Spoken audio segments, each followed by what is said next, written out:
Hi guys, this is Bill from Spencer1984.com with another update to the Little Red Corvette.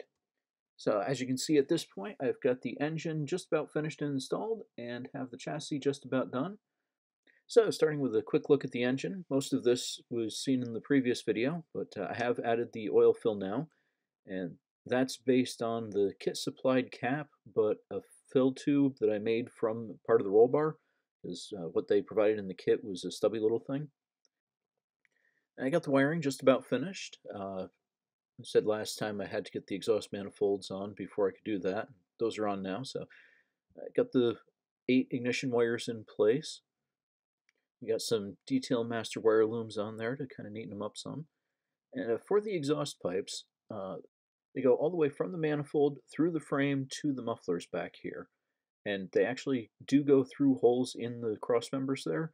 So they had to be in place first, then the engine, then the mufflers and tailpipes could go on. Also, looking at from here, got the working steering on it.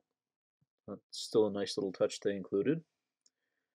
And for the floor, I saw a photo of a restored 57 Corvette, and the underside had a raw fiberglass look to it.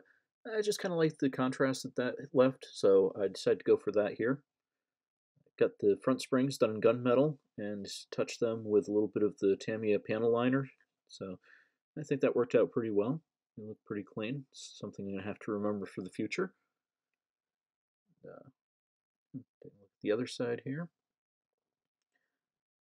In the previous video, there was a spot on the oil pan here where I had a chrome rub, and I touched that up with a Gundam chrome marker, and very happy with how that turned out. I actually can't even see everywhere that I touched up on it.